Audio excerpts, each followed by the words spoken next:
Ho, ho, ho, it's Lon.TV, and it's time for your weekly wrap-up. Happy holidays, everybody. It's the end of another year, if you can believe that.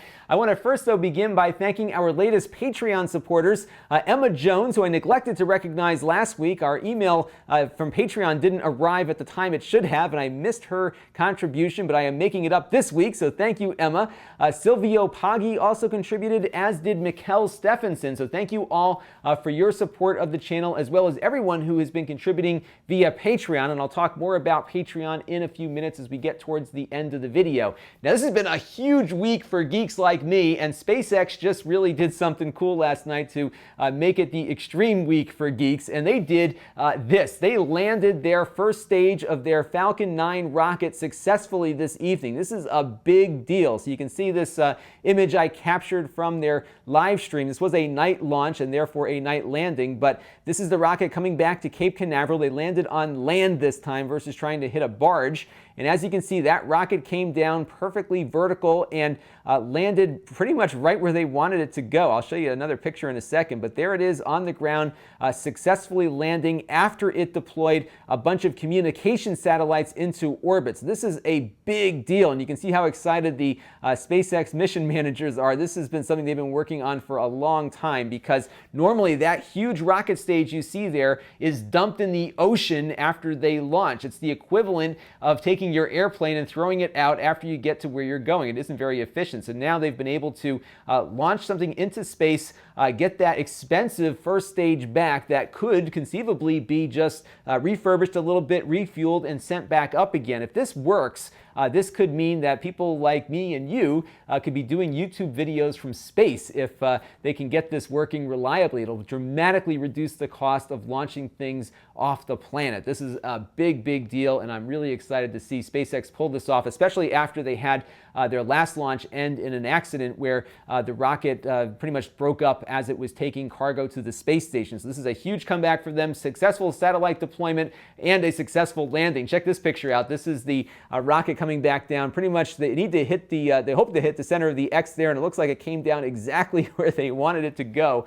Pretty remarkable after sending a payload into orbit to be able to come back and do that. Now, the second stage of this rocket does get dumped in the ocean, but that one's much smaller, certainly a lot less expensive than the first stage might be. So they are getting there. I think the first stage coming back and being reused is a big deal, and this is a big deal for SpaceX. I went down to a SpaceX launch about a year ago. I took a lot of you with me, as you saw if you were a subscriber back then, so I'll link to that series of videos above where you can see one of these launches happen and some behind-the-scenes stuff too. It was a pretty cool week down there. So this week, though, back to Earth, we looked at a couple of things this week. It's been a little busy with the holidays and Star Wars opening and everything else. So we took a look at the Anchor Power Cord, which is a USB-C battery pack, as well as a standard USB battery pack. You can actually charge 3 devices simultaneously with it, so you can check that out in the master playlist linked above. We also explored how Android 6.0 Marshmallow works with SD cards. It works very differently than prior versions of Android. In fact, you can use an SD card as internal storage, essentially, and you can put apps on it, move the entire app and its data over to an SD card, something you couldn't always do before. And this is a pretty big deal. A lot of you root your devices, kind of hack them basically in order to do this. This is now built into the operating system. The only caveat is that when you format the card for this special internal storage mode, you can't use the card on another device unless you reformat it and erase it. And when you do that, of course, the data that was on it is erased too. So this is very much a one-to-one relationship between the card's data and the device, but it does work, and it's pretty flexible, more flexible than I thought it would. You can see more in the video that I will link to above. We also took a look at the Stock Plop, a rather odd name for a very useful and high-performing SSD enclosure. You can take your solid-state drive, pop it in the Stock Plop, and then connect it to USB 3.0. It performs very nicely, actually, and you can see more about that in the review linked above. And we looked at the Acer Revo Build. It's another low-cost PC that's stackable. They're going to be having these upgradable modules you can stack on top of this device, and there's a hard drive module out now, and that's pretty much it at the moment, but a rather interesting design concept from Acer, and you can check out what I thought of that linked above too. Lots of stuff this week, and of course, always more to come.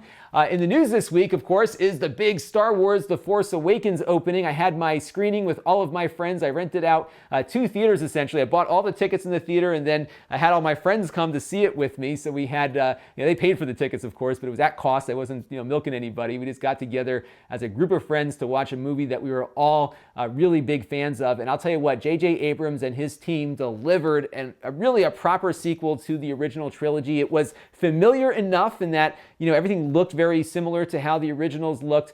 We had, of course, many of the same characters that we got to know and love in the originals. It was very much like seeing old friends again after 30-something years. But there's also a whole new cast. And it was really interesting about the movie. I'm not going to spoil it for anybody, but they really focused on character development to some degree at the expense of the story. And of course, character development is story, but this overall plot line seemed to suffer a little bit to really get these characters sold to the audience that came to see it. Most of them fans of the original Star Wars trilogy. And I got to say, these new characters have been just exceptionally well written and acted. I am so happy with what they did with this film, and I can't wait to see the second one, because now these characters are established, I think we'll have more of a new story in the second edition of this trilogy. So really cool stuff. Definitely go see it if you haven't seen it yet. I really want to talk about this movie too, so I think what I might do between Christmas and New Year's is have a Google Hangout where maybe a bunch of us, you subscribers and me,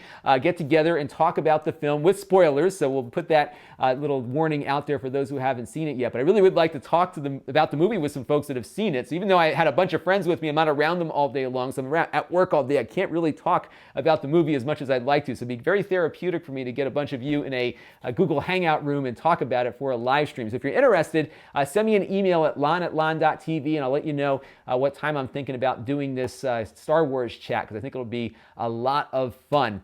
And I just wanted to do a thank you. We're hitting the end of the year. It's been another great year on the channel here. We had a real growth spurt around Black Friday of 2014, this time last year, where I went from like a couple 100,000 views a month to 1 million views a month. And that level of viewership sustained throughout the entire year. We added 42,000 subscribers in that period of time also. So I had about 20 or 30,000 at the beginning of the year. We're now well over 70,000. It's been a tremendous year of growth, and I really appreciate everything that everyone's been doing to help grow this channel. Your comments, your suggestions, your criticisms, your viewership, your Patreon support, all of that has really kept me motivated to sit in this room every night and make videos for you, because it's been just such a fun thing, and it's a hobby that's turning into more than a hobby, and it's really due to the interaction that we all have, and I'm really grateful for that.